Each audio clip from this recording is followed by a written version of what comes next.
Red, green, yellow, black. Ooh. So how did you go? Certainly whenever I do the second list, where the colors and the words don't match, I'm quite a bit slower.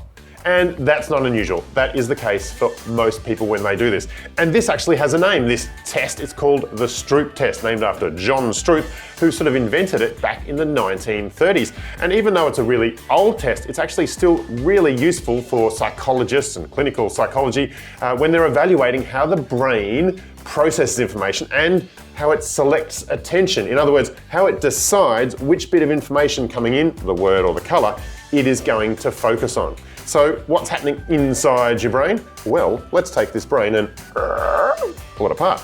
All right, so there's two different parts of your brain working here. There's something called the ACC, the anterior cingulate cortex, which is a little slithery part kind of in here. And that is the part that is helping to make the decision. There's also part of your prefrontal cortex, so the front of your brain, that is helping in this. So you've got two different parts of the brain, and they're having to make a sort of a decision, so select that attention. And that's what makes it a little bit complicated. So what have people found with this test? Well, for one thing, and your class might be like this, it might not be, females tend to be a little bit quicker than males on that second list where the match-up doesn't happen.